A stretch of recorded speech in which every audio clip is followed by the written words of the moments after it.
I woke up on the morning of our 10th anniversary expecting breakfast in bed, maybe champagne and strawberries like Richard always did on special occasions. But instead I got handcuffs slapped on my wrists in front of 200 of the city's most influential people while my own husband stood there pointing his finger at me claiming I'd stolen a $3 million necklace from his family vault. That's how my fairy tale marriage ended. Right there in the grand ballroom of the Sinclair Hotel in Manhattan, with flashbulbs popping and security guards gripping my arms so tight I could feel bruises forming under my silver Valentino gown. I'm Maya Sinclair, or at least I was until that night, and this is the story of how the man I loved for 12 years tried to destroy me in the most public, humiliating way possible, and how karma came for him faster than either of us could have imagined. Let me take you back to where this all started, because nobody wakes up one day married to a monster. It happens slowly, so slowly you don't even notice the changes until you're drowning. I met Richard Sinclair when I was 26, fresh out of Columbia Law School, working insane hours at Morrison and Associates trying to make junior partner before I turned 30. He walked into our firm's corporate litigation department one rainy October afternoon, wearing a charcoal Tom Ford suit that probably cost more than my entire wardrobe, water droplets still clinging to his dark hair, and I remember thinking he looked like he'd stepped straight out of a romance novel. He needed representation for a merger deal, something complicated involving his family's pharmaceutical empire and a biotech startup in California, and my boss assigned me to his case because I'd written my thesis on corporate acquisition law. We worked together for 6 months, late nights in conference rooms with Chinese takeout containers piling up and the Manhattan skyline glittering through floor-to-ceiling windows. And somewhere between reviewing contracts and arguing about liability clauses, I fell completely, stupidly in love with him. Richard wasn't like the other wealthy clients I'd dealt with, the ones who treated associates like furniture or talked down to anyone making less than 7 figures. He remembered my coffee order, asked about my family in Detroit, listened when I talked about growing up as the daughter of a nurse and an auto worker who'd sacrificed everything so I could have opportunities they never did. When he finally asked me to dinner at Le Bernardin, I felt like Cinderella, and I guess that should have been my first warning, because we all know how those fairy tales really end. If you're connecting with this story so far, I need to ask you something really important. This channel is trying to reach 1,000 subscribers, and we're so close to that goal. Your subscription means everything because it helps these real stories reach more people who might need to hear them. Just click that subscribe button right below this video. It takes 2 seconds and it's completely free. Okay, back to what happened that night. Richard proposed to me on a yacht in the Hamptons 6 months after our first date, and I said yes without hesitation because I genuinely believed I'd found my person, someone who saw past the color of my skin and the humble background I came from. Someone who valued my mind and my ambition. His mother, Patricia Sinclair, was less enthusiastic. I'll never forget the first time I met her at their estate in Connecticut, this sprawling mansion with actual Greek columns and gardens maintained by a staff of 12. She looked me up and down like I was something unpleasant she'd found on the bottom of her Louboutin heel and said, "Richard, darling, she's very pretty, but have you thought about how this will look to the board?" That's how she phrased it. Not that she had a problem with her son marrying a black woman, but how it would look to the pharmaceutical company's board of directors and their country club friends and the society pages of the Times. Richard defended me that day, told his mother that he loved me and that anyone who had a problem with it could deal with him directly, and I thought that meant something. I thought it meant he'd always have my back. For the first few years of our marriage, he did, or at least he made a good show of it. We lived in a penthouse in Tribeca with views of the Hudson River. We spent summers in the south of France and winters skiing in Aspen, and I transitioned from my law firm job to managing the Sinclair Foundation, their family's charitable organization that funded medical research and educational programs. On paper, my life was perfect, the kind of existence I'd dreamed about when I was growing up in a 2-bedroom apartment in Detroit where the heat sometimes didn't work and my mom wore the same nurse's scrubs until they were threadbare because we couldn't afford new ones. But perfection is a mask, and masks always slip eventually. Richard started changing about 4 years into our marriage, subtle things at first that I explained away or ignored. He'd make comments about my hair, suggesting I straighten it for important events because the board members were traditional and it would be easier if I looked more polished. He'd edit my speeches for foundation galas, removing anything that felt too passionate or political, telling me that donors didn't want to feel uncomfortable or challenged. When I pushed back, he'd sigh and say I was being oversensitive, that he was just trying to help me navigate his world, that he knew these people better than I did. The thing about gaslighting is that it works slowly and insidiously until you start questioning your own perceptions and memories. The real problem started when I found out I was pregnant 3 years ago. I was so happy, stupidly happy, because I'd always wanted to be a mother, and I thought a baby would bring us closer together, give us something pure and uncomplicated to focus on. But Richard's reaction wasn't what I expected. He looked at the positive pregnancy test in our marble bathroom and his face went blank, completely expressionless, before he said, "We need to think carefully about timing, Maya. This isn't ideal right now with the company going public." Not congratulations, not excitement, just concern about optics and timing and how a pregnancy would affect his business plans. I should have left him right then, but I was already 12 weeks along and scared and still clinging to the hope that he'd come around once he adjusted to the idea. He never came around. Richard became distant during my pregnancy, working late every night, traveling constantly for board meetings and investor presentations, and when he was home he'd look at my growing belly with something that almost seemed like resentment. I told myself it was just stress from the IPO, that things would get better after the baby came, but then I lost her. I went into premature labor at 28 weeks and our daughter, Sophia, lived for exactly 6 hours before her tiny heart stopped beating in the NICU at Mount Sinai. I held her while she died, felt her stop breathing in my arms, and Richard wasn't even there because he was in Tokyo closing a deal and said he couldn't get a flight back in time. Something broke in me after Sophia died, something fundamental that never properly healed, and something broke between Richard and me too. He didn't talk about her, didn't want to acknowledge what we'd lost, just sent me to a grief counselor and suggested I throw myself back into foundation work to stay busy. His mother sent a brief condolence card, not even a phone call, and none of his family came to the tiny memorial service I held at Riverside Church. I was grieving alone in a marriage that had become a performance, and I started to realize that I'd never really belonged in the Sinclair family. I'd just been tolerated as long as I played my part and didn't make waves or demand too much emotional real estate. Before we continue with what happened at the anniversary party, I want to remind you that this channel is built on sharing real stories from real people, and we can only keep doing that with your support. We're working toward 1,000 subscribers, and every single subscription counts. If this story is resonating with you, if you're curious about how this all plays out, please take a moment to click subscribe. It's the red button right there, and it makes a huge difference in helping us grow this community. Thank you, and let's get back to the story. The anniversary party wasn't even my idea. Richard insisted on throwing this massive celebration at the Sinclair Hotel, one of the properties his family owned in Midtown Manhattan, inviting everyone who was anyone in New York society, pharmaceutical industry executives, politicians, socialites, and media personalities. I didn't want it. Told him I'd prefer something intimate, maybe just the two of us in Italy or even a quiet dinner at home, but he said we needed to show a united front because there had been rumors, whispers about trouble in our marriage, an anonymous tip to Page 6 about Richard being seen with his assistant at a restaurant in the Village. The party was damage control, a photo op to prove the Sinclairs were still a power couple, still untouchable.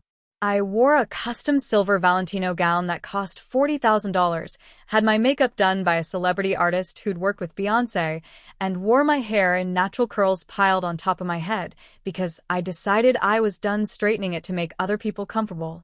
Richard requested, practically demanded, that I wear the Sinclair family necklace for the event, this antique diamond piece that had been in his family for 4 generations, supposedly worth over $3 million.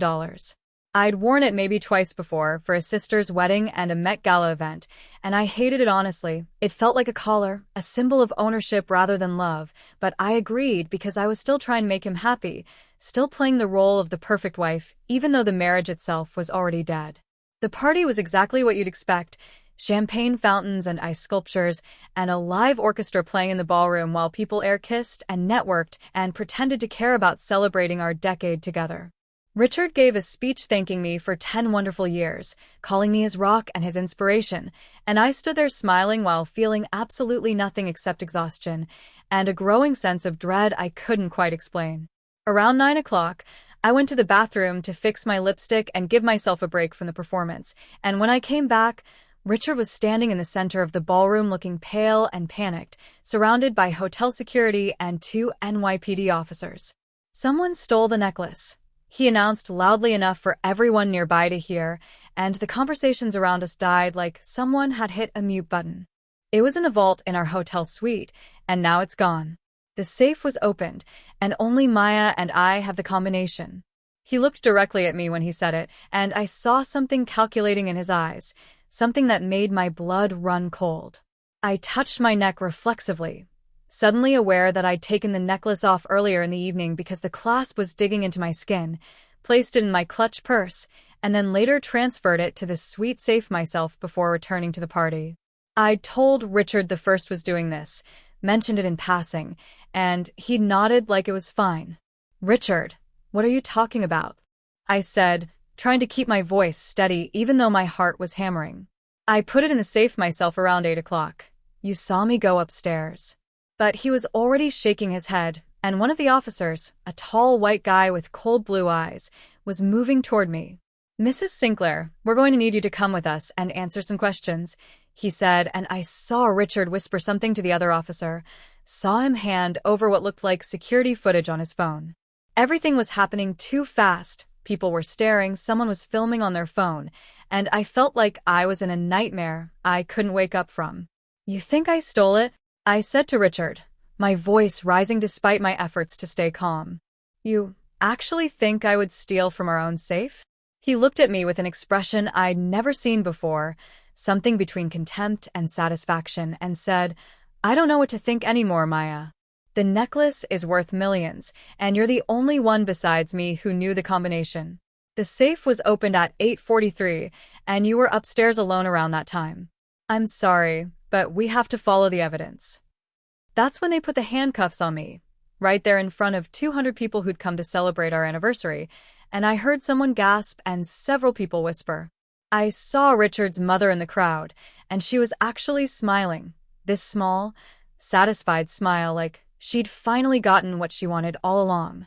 They led me through the ballroom toward the service exit, and I was shaking so hard I could barely walk, my silver gown dragging on the floor, my wrists already chafing from the metal cuffs. I kept thinking this couldn't be real, that Richard would stop them any second and say there'd been a mistake, but he just watched me go with his arms crossed and his jaw set like I was a stranger who'd betrayed him. I hope you're still with me, because this is where everything changes. If you are, I'd really appreciate it if you could hit that subscribe button. We're building toward 1,000 subscribers, and each person who joins this community helps us share more stories like this one. Your support means the world, and subscribing is completely free. Just click the button, and let's continue. They took me to a private room in the hotel, not even the police station, which should have been my first clue that something wasn't right about this whole situation. The officers questioned me for over an hour, asking about my finances, whether I had debts, if I'd been planning to leave Richard, and I kept insisting I hadn't taken the necklace, that I'd put in the safe just like I said, and that someone else must have accessed it. But they showed me security footage from a hallway outside our suite, and there I was at 8:41 p.m., entering alone, staying for approximately 6 minutes, and leaving with my clutch purse. The timestamp on the safe log showed it had been opened at 8:43, right when I was in the suite. "Mrs. Sinclair, this doesn't look good," the older officer said, and he actually seemed somewhat sympathetic compared to his partner. "The evidence is pretty clear. You had means, opportunity, and the combination. If you tell us where the necklace is now, things will go easier for you." I told them to check my purse, to search the suite, to look anywhere they wanted because I had nothing to hide, and they did. They tore through my belongings right there, dumped out my clutch, and found exactly nothing because I hadn't taken the damn necklace. But that didn't seem to matter because Richard had filed an official police report, and they said they'd need to take me down to the station for processing. That's when someone knocked on the door, hard and insistent, and a woman's voice said, "NYPD, open up now." The officers exchanged confused looks because they were NYPD, and one of them opened the door to reveal a black woman in a detective's badge, maybe early 40s, with short natural hair and sharp, intelligent eyes that missed nothing. She was flanked by two uniformed officers, and she walked into the room like she owned it, her gaze sweeping over me in handcuffs, then landing on the two officers who'd been questioning me.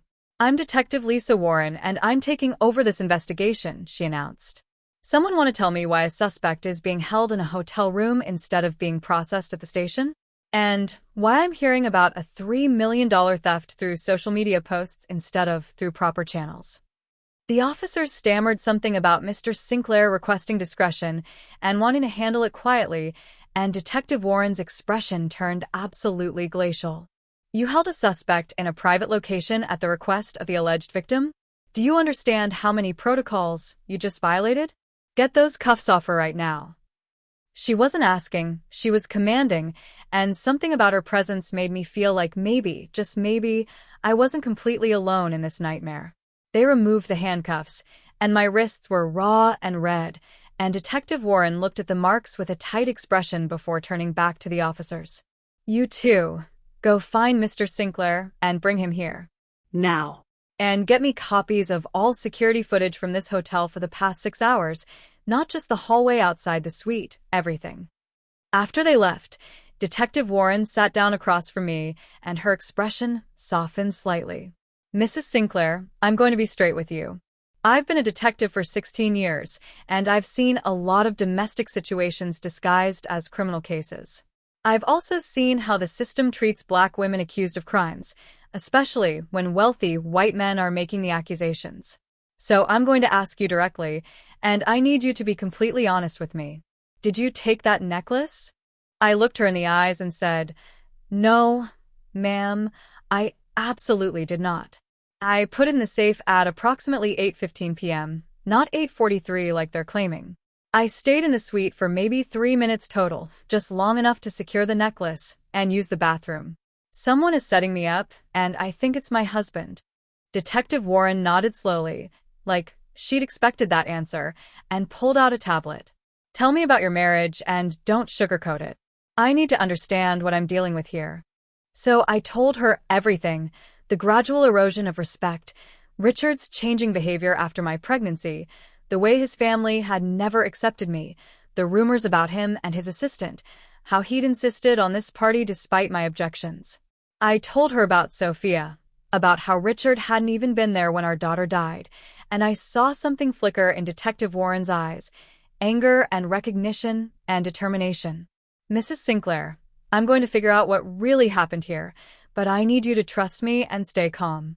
"Can you do that?" Before I could answer, the door opened and Richard walked in with the two officers, and he looked genuinely shocked to see Detective Warren sitting there. "What's going on?" he demanded. "Why is Maya not in custody? She stole a $3 million family heirloom, and you're letting her sit here like nothing happened." Detective Warren stood up, and even though she was a full head shorter than Richard, she somehow made him look small. "Mr. Sinclair, I'm Detective Warren, and I have some questions about your timeline this evening. You said the necklace was stolen from your suite safe. Is that correct?" "Yes," Richard said impatiently. "I went to check on it around 9 p.m., and it was gone. The safe had been opened at 8:43 according to the digital log, and Maya was the only one up there at that time." Detective Warren nodded and tapped something on her tablet. "Interesting, because hotel security footage shows you entering your suite at 8:32 p.m., staying for approximately 18 minutes, and leaving at 8:50 p.m. So you were actually in the suite during the time the safe was allegedly opened. Want to explain that? If you're finding this story as intense as I did living through it, please consider subscribing to the channel. We're so close to hitting 1,000 subscribers, and your support helps us continue sharing these important stories. Just click that subscribe button. It's free, and it takes just a second. Now, let's see what happened next." Richard's face went through several emotions in rapid succession: surprise, anger, and then calculation, before he settled on defensive indignation.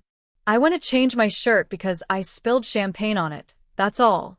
I didn't touch the safe. I didn't even know Maya had moved the necklace there until it was missing." Detective Warren pulled up security footage on her tablet and turned it so we could all see. "This is footage from the hallway camera, time stamped 8:32 p.m. Here you are entering the suite, Mr. Sinclair. Now, this is interesting. At 8:46 p.m., you exit the suite carrying what appears to be a small case or box, which you didn't have when you entered. You then take the service elevator down to the basement level, where there are conveniently no cameras, and return to the main floor at 9:03 p.m. without the box. 10 minutes later, you report the necklace stolen. The room went completely silent except for the hum of the air conditioning, and I watched Richard's face drain of color as he realized what was happening. "That's not—" "I can explain," he stammered, but Detective Warren held up her hand. "Save it. I've already got officers searching the basement storage areas, and I'm betting we're going to find that necklace exactly where you stashed it. What I can't figure out yet is why. Why would you stage a theft of your own family heirloom and try to frame your wife for it? That's a serious crime, Mr. Sinclair. Filing a false police report, attempting to fraudulently claim insurance money if that's what this is, and possibly several other charges, depending on what else we find." Richard looked at me then, and I saw real fear in his eyes for the first time ever, and also hatred, pure and venomous. "You don't understand," he said, and his voice was shaking. "She's been planning to divorce me, to take half of everything I've built. I couldn't let that happen, couldn't let her walk away with billions of dollars from my family's company. This was supposed to be simple. She gets arrested, goes to trial, and even if she's not convicted, the publicity destroys her credibility. No judge would give her a favorable settlement after she's been accused of stealing from the family. It was the only way to protect what's mine." I couldn't breathe. I literally could not get air into my lungs as I processed what he'd just admitted. He tried to have me arrested, tried to destroy my reputation, and possibly send me to prison, all to avoid giving me a fair divorce settlement. This man I'd loved for 12 years, who I'd built a life with, who I'd grieved with when we lost our daughter, had been willing to commit multiple felonies just to keep his money. Detective Warren was talking, reading Richard his rights, and more officers were coming into the room, but I barely registered any of it because I was having some kind of breakdown, laughing and crying at the same time, making sounds I'd never made before. One of the officers brought in a small velvet box about 20 minutes later, said they'd found it in a storage locker in the basement, and inside was the Sinclair family necklace, exactly where Richard had hidden it. Detective Warren arrested him right there, and the look on his face as they put handcuffs on him was almost worth everything I'd been through, almost. He kept trying to argue, saying that he was Richard Sinclair, that his lawyers would have this sorted out in an hour, that Detective Warren had no idea who she was messing with, and she just looked at him with complete disdain and said, "Actually, I know exactly who you are. You're a man who just confessed to multiple felonies in front of 4 witnesses, and unlike your wife, you're actually guilty. Enjoy your night in lockup." They led him away, and suddenly I was alone in the room with Detective Warren, shaking so hard my teeth were chattering. She sat down next to me and said very quietly, "Mrs. Sinclair, do you have somewhere safe you can go tonight? Family, friends, anyone?" I shook my head because Richard had systematically isolated me from most of my friends over the years, and my family was back in Detroit. "Okay," she said, "here's what's going to happen. I'm going to have an officer escort you to pack some essentials from your home, and then I'm going to personally drive you to a hotel under a different name. Tomorrow, you're going to call a divorce attorney, the best one you can find, and you're going to start building your case. And Mrs. Sinclair, you're going to be okay. You survived tonight. You'll survive whatever comes next." I spent that night in a Marriott in Queens. Couldn't go home because the press had already gotten wind of Richard's arrest, and there were reporters camped outside our building. I didn't sleep at all, just sat on the bed replaying everything, trying to understand how I'd missed the signs that my husband was capable of something like this, trying to figure out where the man I'd fallen in love with had gone, or if he'd ever really existed at all. Around 3 in the morning, I started Googling divorce attorneys, and that's when I found Catherine Chen, a powerhouse lawyer known for representing women in high-profile divorces and not backing down from wealthy, powerful opponents. I called her office first thing the next morning, and she agreed to see me that afternoon. When I walked into her office in a building near Wall Street, still wearing yesterday's makeup and clothes I'd grabbed randomly from my closet, she took one look at me and said, "I saw the news. Your husband is an idiot, and I'm going to make him regret ever trying to play you." We spent 4 hours going through everything, My prenup, which was actually not as ironclad as Richard believed, my contributions to the family foundation, the emotional abuse and isolation I'd endured, and Sophia's death and Richard's absence during it. Catherine's eyes went hard when I told her about my daughter, and she said, "We're not just getting you a fair settlement, Mrs. Sinclair. We're getting you everything you're owed, and we're making sure everyone knows exactly what kind of man Richard Sinclair really is." The next few months were the hardest of my entire life, and that's including losing Sophia. The media had a field day with the story, though thankfully most of the coverage was sympathetic to me once the details came out about Richard's confession and the evidence against him. His family tried to do damage control. Patricia Sinclair gave an interview claiming I'd somehow manipulated Richard into confessing that I'd seduced him years ago specifically to get access to the family fortune, and the whole thing was some long con. It might have worked except that Detective Warren went on record confirming exactly what had happened, and several hotel staff members came forward saying they'd witnessed Richard behaving suspiciously in the basement area that night. If you've made it this far in the story, thank you for sticking with me. Before we continue to the conclusion, I want to ask one more time for your help in growing this channel. We're working toward 1,000 subscribers, and we're getting so close. If you believe stories like mine deserve to be told, if you think it's important to share real experiences of survival and justice, please click that subscribe button. It's free, it takes 2 seconds, and it makes a real difference. Okay, let's finish this. Richard's criminal trial happened before the divorce proceedings, and I attended every single day, sat in that courtroom, and watched him try to explain away his actions. His lawyers argued that it was a misunderstanding, that he'd panicked about the missing necklace and jumped to conclusions, that he never actually intended to frame me for theft. But the prosecution had his confession on record, had the security footage, had testimony from the officers about how he'd specifically requested I be held in a hotel room rather than processed properly. The jury deliberated for less than 3 hours before finding him guilty of filing a false police report, attempted fraud, and conspiracy to commit fraud. He got 18 months in a minimum security facility and was ordered to pay a fine of $200,000. The divorce was messy because Richard's family threw everything they had at trying to protect their assets. They claimed I'd been unfaithful, that I'd neglected my duties as Richard's wife, that I'd failed to provide him with children, conveniently ignoring that we'd lost Sophia through no fault of mine, and that I didn't deserve a significant settlement. Catherine Chin destroyed every single one of their arguments, brought in witnesses who testified about my work with the foundation, my contributions to Richard's career, and the emotional abuse I'd suffered. She also had Detective Warren testify about the night of the anniversary party, about Richard's calculated attempt to destroy me, and the judge's expression during that testimony told me everything I needed to know. The final settlement gave me $70 million, which was actually less than half of Richard's personal fortune but more than enough to start over and build the life I wanted. I also got to keep all my personal property, including jewelry that had been gifts rather than family heirlooms, and Richard was ordered to make a $5 million donation to Sophia's Memorial Fund, which I'd established to support neonatal research. His mother tried to contest the settlement, but the judge shut that down immediately, said that Patricia Sinclair had no standing in her son's divorce and needed to accept the outcome. That was 2 years ago now, and my life is completely different in ways I never could have imagined. I moved out of New York entirely, bought a house in Savannah, Georgia, where the pace is slower and people don't care that I used to be married to a Sinclair. I started my own foundation focused on supporting Black women entrepreneurs, giving them access to capital and mentorship that I never had when I was starting out. I cut my hair short, started dressing in colors I actually like instead of the neutral tones Patricia always insisted were more appropriate, and I wake up every morning without that constant knot of anxiety in my stomach.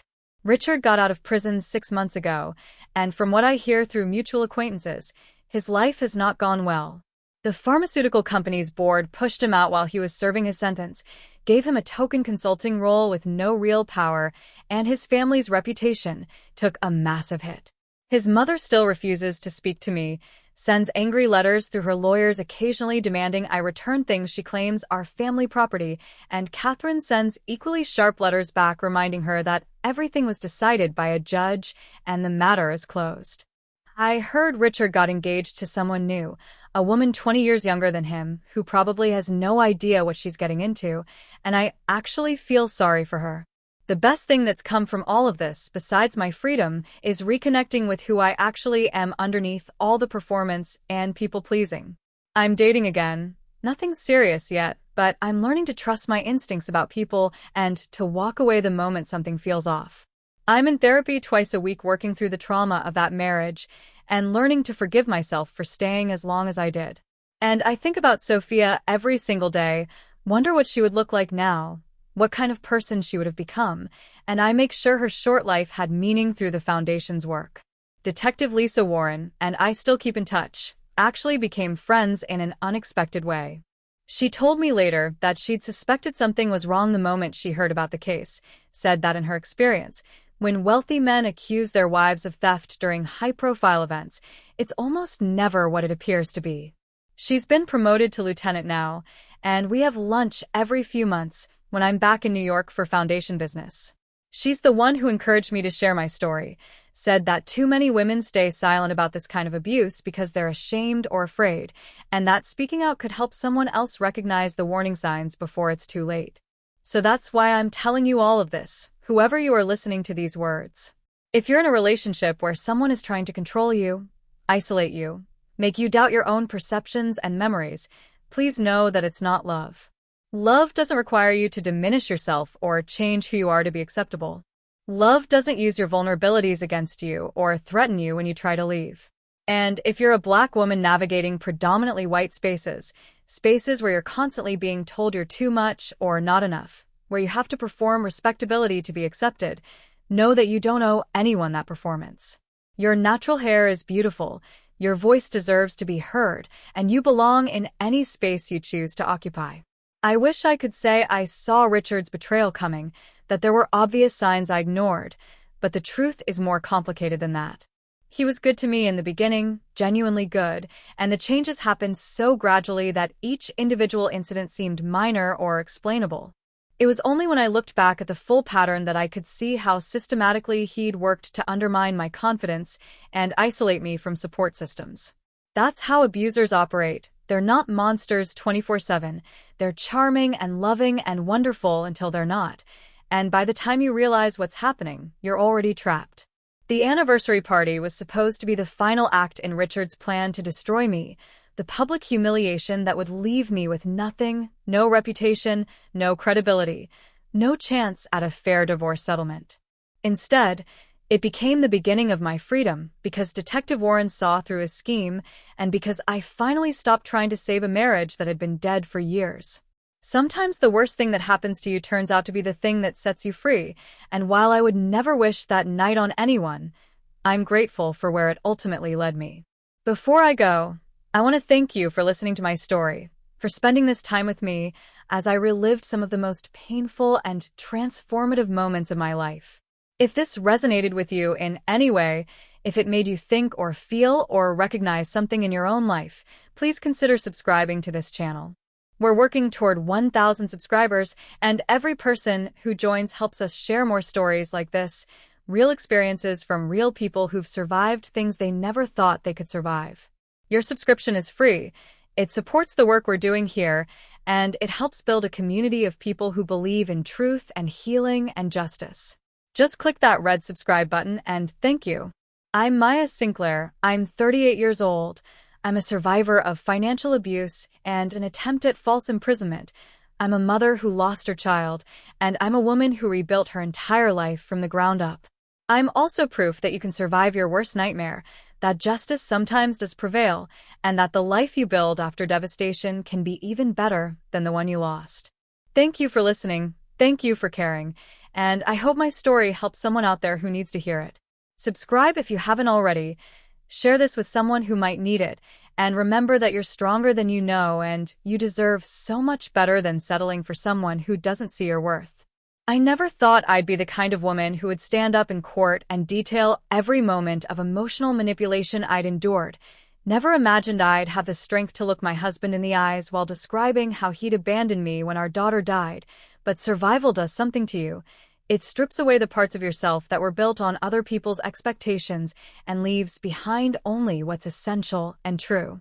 The divorce proceedings took almost 8 months from start to finish. 8 months of depositions and document reviews and legal maneuvering that would have broken me if I hadn't already been broken and rebuilt into something harder and more resilient. Catherine Chen was absolutely relentless in her representation of me, and I learned later that she'd taken my case partially because her own sister had been in an abusive marriage to a wealthy man who'd used the legal system to terrorize her for years. She understood on a visceral level what I was up against, knew that Richard's family would use every resource at their disposal to paint me as a gold digger who trapped their son and was now trying to steal his fortune. The Sinclairs hired 3 different law firms to work on Richard's defense, threw millions of dollars at attorneys who specialized in protecting wealthy families from what they called predatory spouses, and every single strategy they tried, Catherine had a counter for. One of their main arguments was that I hadn't actually contributed anything of value to the marriage, that I'd been essentially a trophy wife living off Richard's success and family money. Catherine destroyed that narrative by bringing in financial records showing that the Sinclair Foundation had tripled its endowment during my tenure as director, that I'd personally cultivated relationships with donors who'd contributed over $200 million to various charitable causes, and that my legal expertise had saved the family company millions in potential litigation. She had testimonials from foundation board members, from nonprofit leaders who'd worked with me, from people in the philanthropic community who considered me one of the most effective charitable organization leaders in New York. They tried to argue that I'd been planning to divorce Richard all along, that I'd spent years positioning myself for this exact outcome, but Catherine pointed out that I'd signed a prenuptial agreement that was heavily weighted in Richard's favor, that I'd turned down lucrative job offers to focus on foundation work that paid significantly less than I could have earned elsewhere, and that I'd stayed in the marriage even after losing Sophia, when many women would have left immediately.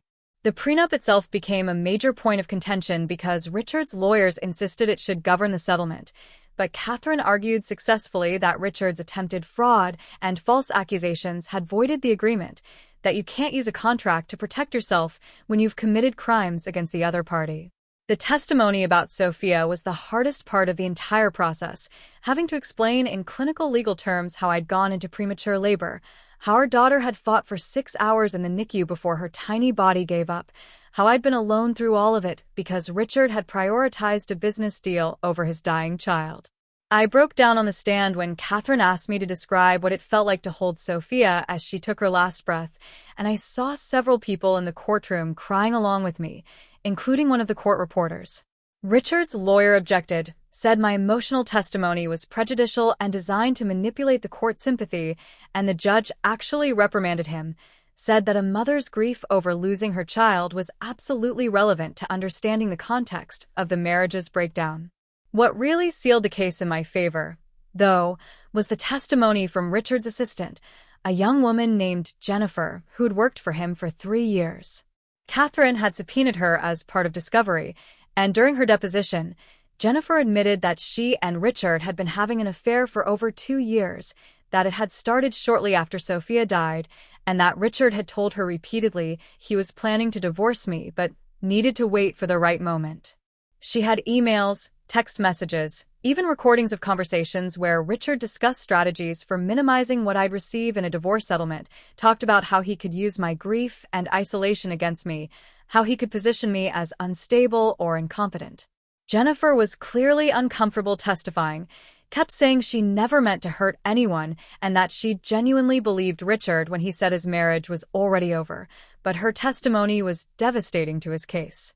It proved that Richard had been planning for months to end our marriage while simultaneously keeping me in the dark, that the anniversary party had been his attempt to destroy my credibility before filing for divorce himself, and that everything he'd done that night had been premeditated rather than a spontaneous reaction to a missing necklace. The judge's expression during Jennifer's testimony was something I'll never forget, this mixture of disgust and anger that gave me hope for the first time that justice might actually be possible. Richard's mother, Patricia, tried to testify on her son's behalf, wanted to tell the court about how I'd never really fit into their family, how I'd always been more interested in their money than in building genuine relationships, but Catherine objected to almost everything she tried to say, got most of it excluded as hearsay or irrelevant opinion. What did make it into the record actually hurt Richard's case more than it helped because Patricia couldn't hide her disdain for me, kept referring to me in ways that were barely coded racism, talking about how I'd come from nothing and had social climbed my way into their family. The judge interrupted her at one point and asked directly whether her objection to me had anything to do with race, and Patricia stammered and denied it, but the damage was done.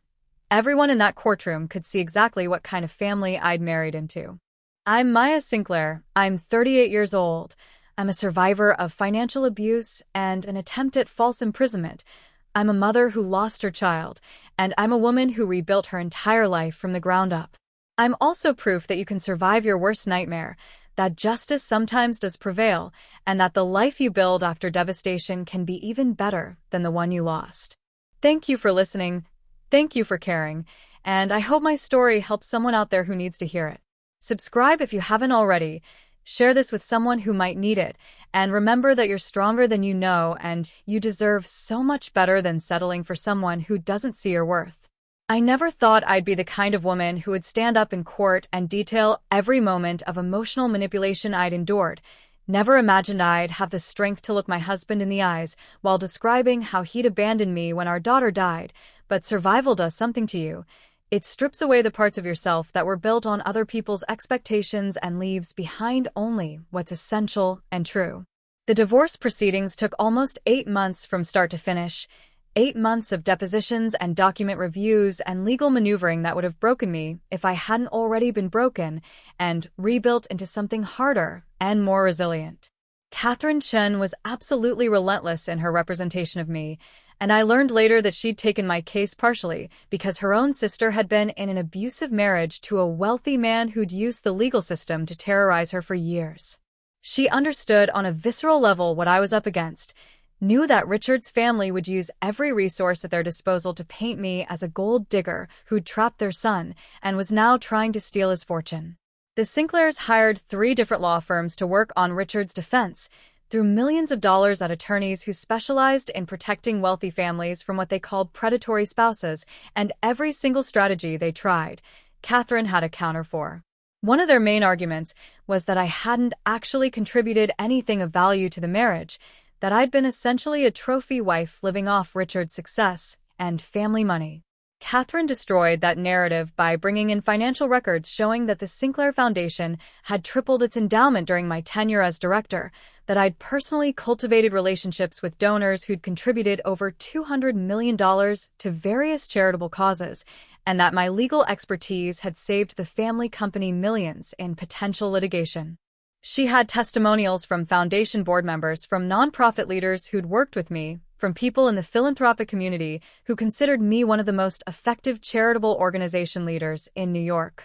They tried to argue that I'd been planning to divorce Richard all along, that I'd spent years positioning myself for this exact outcome, but Catherine pointed out that I'd signed a prenuptial agreement that was heavily weighted in Richard's favor, that I'd turned down lucrative job offers to focus on foundation work that paid significantly less than I could have earned elsewhere, and that I'd stayed in the marriage even after losing Sophia, when many women would have left immediately. The prenup itself became a major point of contention because Richard's lawyers insisted it should govern the settlement, but Catherine argued successfully that Richard's attempted fraud and false accusations had voided the agreement, that you can't use a contract to protect yourself when you've committed crimes against the other party. The testimony about Sophia was the hardest part of the entire process, having to explain in clinical legal terms how I'd gone into premature labor, how our daughter had fought for 6 hours in the NICU before her tiny body gave up, how I'd been alone through all of it because Richard had prioritized a business deal over his dying child.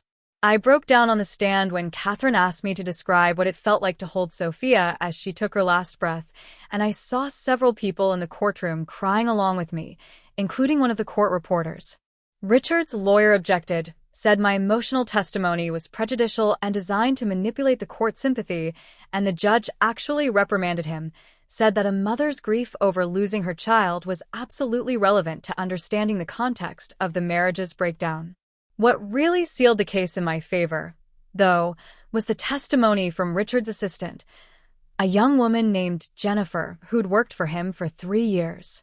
Catherine had subpoenaed her as part of discovery, and during her deposition, Jennifer admitted that she and Richard had been having an affair for over 2 years, that it had started shortly after Sophia died, and that Richard had told her repeatedly he was planning to divorce me but needed to wait for the right moment. She had emails, text messages, even recordings of conversations where Richard discussed strategies for minimizing what I'd receive in a divorce settlement, talked about how he could use my grief and isolation against me, how he could position me as unstable or incompetent. Jennifer was clearly uncomfortable testifying, kept saying she never meant to hurt anyone and that she genuinely believed Richard when he said his marriage was already over, but her testimony was devastating to his case. It proved that Richard had been planning for months to end our marriage while simultaneously keeping me in the dark, that the anniversary party had been his attempt to destroy my credibility before filing for divorce himself, and that everything he'd done that night had been premeditated rather than a spontaneous reaction to a missing necklace. The judge's expression during Jennifer's testimony was something I'll never forget, this mixture of disgust and anger that gave me hope for the first time that justice might actually be possible. Richard's mother, Patricia, tried to testify on her son's behalf, wanted to tell the court about how I'd never really fit into their family, how I'd always been more interested in their money than in building genuine relationships, but Catherine objected to almost everything she tried to say, got most of it excluded as hearsay or irrelevant opinion. What did make it into the record actually hurt Richard's case more than it helped because Patricia couldn't hide her disdain for me, kept referring to me in ways that were barely coded racism, talking about how I'd come from nothing and had social climbed my way into their family. The judge interrupted her at one point and asked directly whether her objection to me had anything to do with race, and Patricia stammered and denied it, but the damage was done. Everyone in that courtroom could see exactly what kind of family I'd married into. The settlement negotiations were brutal. Richard's team initially offered me $15 million, which was insulting considering I'd been married to him for a decade and that his personal fortune was estimated at over $300 million. Catherine rejected it immediately, came back with a demand for $150 million plus the house in Connecticut and ongoing support for Sophia's Memorial Foundation. They countered with $25 million, no property, and no foundation support, and we went back and forth like that for weeks, while I tried to continue living my life in some semblance of normalcy, even though I was essentially homeless and my soon-to-be ex-husband was in prison for trying to frame me for theft. I've been staying in various hotels and Airbnbs because I couldn't go back to our apartment. The memories there were too painful, and the press attention made it impossible to have any privacy. My friend Vanessa, one of the few people from my old life who'd stuck by me through everything, offered to let me stay in her guest room in Brooklyn, and I accepted gratefully because I was tired of living out of suitcases and eating room service for every meal. Vanessa had been my roommate at Columbia Law School, and she'd never liked Richard, had told me years ago that she thought he was controlling and that his family was toxic, but I dismissed her concerns as jealousy or misunderstanding. Living with her again reminded me of who I'd been before I became Mrs. Sinclair, reminded me that I used to be funny and spontaneous and unafraid to take up space. We'd stay up late drinking wine and talking about everything I'd been through, and Vanessa would get so angry on my behalf, would rant about how Richard deserved worse than 18 months in minimum security, how his whole family should be investigated for the way they'd treated me. She was the one who encouraged me to start thinking about what I actually wanted to do with my life after the divorce was final, not just in terms of money and logistics, but in terms of purpose and meaning. I'd spent so many years subordinating my own ambitions to Richard's plans, managing his family's foundation instead of building my own career, that I'd almost forgotten I had dreams of my own. One night about 4 months into the divorce proceedings, I was lying on Vanessa's couch scrolling through news articles about the case, something my therapist had told me to stop doing, but I couldn't help myself, and I saw a comment on one of the articles that stopped me cold. Someone had written, "My husband did something similar to me, used the legal system to terrorize me when I tried to leave, and I wish I'd known I wasn't alone while it was happening. Thank you for being brave enough to go public with your story." That comment, from a complete stranger, made me realize that my nightmare might actually have purpose, that by refusing to hide or settle quietly, I might be helping other women recognize abuse and find the courage to leave. That's when I started thinking seriously about writing a book, about documenting everything that had happened not for revenge, but for education, to show other women what financial and emotional abuse looks like in wealthy, seemingly perfect marriages. Catherine thought it was a good idea from a legal standpoint, said that controlling the narrative publicly would make it harder for Richard's team to paint me as vindictive or unstable. Vanessa thought it was therapeutic genius, a way to process trauma, while also creating something meaningful. My therapist was more cautious, warned me that reliving everything in such detail might set back my healing, but she also acknowledged that for some survivors, bearing witness to their own experiences is part of recovery. I started writing at Vanessa's kitchen table, usually late at night when I couldn't sleep anyway, just pouring out memories and emotions and details I'd been holding inside for years. I wrote about the first time Richard criticized my hair, about the way he'd slowly isolated me from friends by always having conflicts with our social plans, about how he'd made me doubt my own competence and intelligence through thousands of tiny comments and corrections. I wrote about Patricia's microaggressions, about feeling like I was constantly performing an acceptable version of blackness for their country club friends, about the exhaustion of code switching and self-editing every single day. And I wrote about Sophia, about the daughter I'd never get to know, about how Richard's absence during the most devastating moment of my life had been the beginning of the end, even though I hadn't recognized it at the time. The writing was painful but also cathartic, like lancing an infected wound and letting all the poison drain out. Vanessa would read pages as I finished them, would cry or curse or hug me depending on what I'd written, and her reactions helped me trust that what I was documenting mattered, that it wasn't just self-indulgent navel-gazing but potentially something that could help other people. I started imagining the book not just as a memoir but as a resource guide, with sections on recognizing different types of abuse, information about legal rights and protections, and advice from experts on leaving dangerous relationships safely. By the time we finally settled the divorce, I had over 200 pages written, and Catherine said I should talk to a literary agent about getting it published properly. The final settlement, $70 million plus various properties and the ongoing foundation support, was announced on a gray Tuesday in March, almost exactly 1 year after that disastrous anniversary party. Richard's team released a statement saying he was glad to have the matter resolved and wished me well in my future endeavors, which was such obvious bullshit that several reporters called Catherine to ask if she had a response. She released a statement on my behalf saying I was grateful for the court's fair judgment and looked forward to moving forward with my life and work, professional and classy, without giving Richard's team anything to twist or attack. The day the divorce was finalized, Vanessa threw me a party, invited about 20 women who'd supported me through everything, and we drank champagne and ate cake and celebrated not my settlement but my freedom. These were women who'd seen me at my absolute lowest, who'd held me while I cried, who'd shown up to court proceedings to sit behind me in silent support, who'd reminded me over and over that I deserved better than what Richard had given me.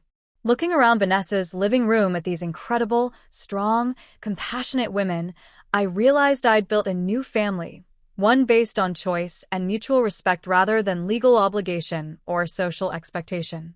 Detective Warren came to the party, brought her wife Maria, who is a pediatric oncologist and just as impressive as Lisa herself, and we talked for a long time about the case and what had happened since. Lisa told me that Richard's arrest had actually led to an internal investigation at NYPD about the two officers who'd initially detained me, about why they'd agreed to hold me in a hotel room instead of processing me properly, and both officers had been disciplined though not fired. She said the case had become something of a teaching moment in the department about unconscious bias and the need to follow proper procedures regardless of who's making accusations or requests. Moving to Savannah was Vanessa's idea actually. She'd gone there for a conference and fell in love with the city's slower pace and historic beauty, and she suggested I visit before making any permanent decisions about where to settle. I flew down for a long weekend, stayed in a bed and breakfast in the historic district, and spent 3 days walking around the city, sitting in squares under massive oak trees draped with Spanish moss, eating incredible food, and talking to locals who had no idea who I was or what I'd been through. The anonymity was intoxicating after months of being recognized everywhere I went in New York, of having strangers approach me to offer support or occasionally to criticize me for taking Richard's money. I found my house on the last day of that trip, a Victorian on Jones Street that needed work but had good bones, and a garden that made me think of Sophia, of how she would have loved playing among the azaleas and camellias. The owner was an elderly woman who was moving into assisted living, and when I told her I was looking for a place to start over, she looked at me with understanding eyes and said, "Then this house is meant for you, honey. It's seen its share of new beginnings." I made an offer that same day, paid cash for my settlement, and 2 months later I was moving in with Vanessa's help and a U-Haul full of furniture I'd bought because I'd left almost everything from my life with Richard behind. Starting my own foundation was terrifying and exhilarating in equal measure. I'd run the Sinclair Foundation, but never built an organization from scratch, never had to create mission statements and funding strategies and board structures myself. I wanted to focus specifically on Black women entrepreneurs because I'd seen firsthand how difficult it is for women of color to access capital and networks, how many brilliant business ideas never get off the ground because the women behind them don't have family wealth or connections to fall back on. I called it the Sophia Rising Foundation, partly in honor of my daughter and partly because I wanted it to represent the idea of rising from ashes, of building something beautiful and powerful after loss. The foundation's first grant recipients were 5 women with businesses ranging from a sustainable fashion line to a tech startup focused on educational software for underserved schools to a catering company specializing in West African cuisine. I met with each of them personally, heard their stories and their dreams and their struggles, and I saw myself in every single one of them, saw the determination and resilience and creativity that society so often overlooks when it's packaged in Black women's bodies. Giving them not just money but mentorship and connections and belief in their potential felt like the most meaningful work I'd ever done, more satisfying than any gala I'd planned or donor I'd cultivated for the Sinclair Foundation. One of the grant recipients, a woman named Keisha, who is building a platform to connect Black freelancers with corporate clients, told me during our first meeting that she'd followed my divorce case in the news, that watching me fight back against Richard had inspired her to leave her own abusive relationship and pursue her business dreams. She said seeing a Black woman refuse to be destroyed by a powerful white man, refuse to slink away quietly with whatever scraps he was willing to give her, had shown her what was possible when you stopped accepting other people's limitations. I cried when she told me that, realized that all the pain and public humiliation had created something beyond my own healing, had potentially helped other women see themselves as worthy of fighting for. The book took me another year to finish after the divorce was final, working with an editor who specialized in memoirs and helping me shape my raw drafts into something coherent and compelling. We went through probably 15 revisions, arguing about what to include and what to leave out, how vulnerable to be versus how to protect my own privacy and dignity. The hardest chapter to write was about Sophia, about my pregnancy and her death and Richard's absence, because I kept getting overwhelmed by grief and having to step away for days or weeks at a time. My editor was patient, reminded me that the most painful stories are often the most important ones to tell, that readers would connect with my honesty about loss and how it had shaped everything that came after. We titled the book, The Price of Belonging, How I Survived Marriage to the Man Who Tried to Destroy Me, and when it was published 8 months ago, I genuinely didn't know if anyone besides my friends and family would care enough to read it. But it hit the New York Times bestseller list in its second week, spent 4 months in the top 10, and generated hundreds of emails and messages from women thanking me for putting words to experiences they'd thought were unique to them. Women wrote about their own marriages to wealthy, controlling men, about the ways they'd been systematically undermined and isolated, about how reading my story had helped them recognize abuse they'd been minimizing or excusing for years. The book tour was exhausting but also incredibly healing, standing in bookstores and community centers and libraries talking about what I'd survived, answering questions from audiences who ranged from curious to deeply affected to actively going through similar situations. At an event in Chicago, a young Black woman approached me crying and said she'd been planning to go back to her husband who'd been financially abusing her for 3 years, but after reading my book, she decided to stay with her parents and file for divorce instead. At an event in Atlanta, an older white woman told me she'd given copies of the book to both her daughters because she wanted them to understand what red flags to watch for in their own relationships. These interactions reminded me over and over why I'd chosen to go public with my story despite the cost to my privacy and peace of mind. Richard reached out about 6 months after his release from prison, sent a letter through his lawyer requesting a meeting to discuss what he called our shared history and his desire to make amends. Catherine advised me not to respond, said there was no legal or personal reason I needed to have any contact with him ever again, but part of me was curious about what he wanted to say, whether he'd actually developed any self-awareness during his time in prison, or if this was just another manipulation. I eventually declined the meeting through my own lawyer, but sent a brief message saying I wished him well and hoped he'd use his experience to become a better person, which was more grace than he deserved but felt necessary for my own closure.